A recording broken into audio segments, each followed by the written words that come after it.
Bismilla mon e nder Pular English. You welcome in Pular English.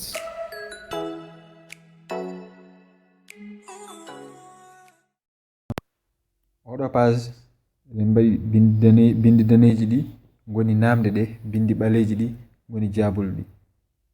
Numéro 1 danejo o ko namdal. Jabowol ngol ko numéro 1 ɓalejo o. Numéro 2 danejo ko namdal. Jabowol mum ko numéro 2 ɓalejo o. Ko noon yari ha yetti less. Where's the camera? Where's the camera? To camera o woni in your bag. In your bag. To nder sac ma to. Is your car blue? Is your car blue? Bele orma o ko bulajo? No, it's black. No, it's black. Ala ko balejo. Is Tayyib from Gambia? Is Tayyib from Gambia? Bele Tayyib ko Gambi? No, he's Senegalese. No, he's Senegalese.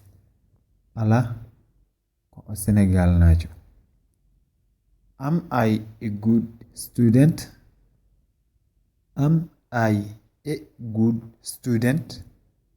Bele komi almudo baɗɗo fayida? Yes, you are. Yes, you are. Eh? Ko almudo baɗɗo fayida. Where is Fatim from? Where is Fatim from? Holto Fatim jeya? London. O jeya ko London. What color is your bag? What color is your bag? Holko woni couleur sac ma o? Red. Red. Bodejo. Are you tired? Are you tired? Bele ko atampul? No, I'm not. No, I'm not. Ala mi tampani. What day is it? What day is it? Hande ko woni? Tuesday. Tuesday. Talata. Who's that woman? Who's that woman? Holi o debbo? My sister. My sister. Ko banam debbo. What's the time? What's the time? Hol waktu?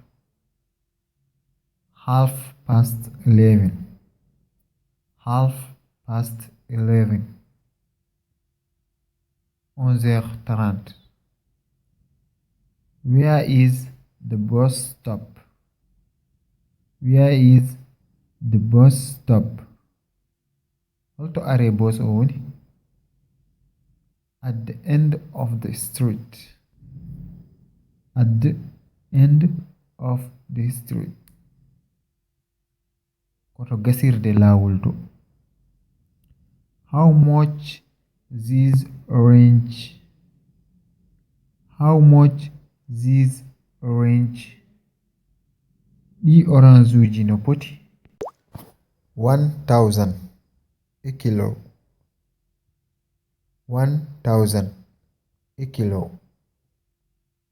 1,000 francs kilo goto.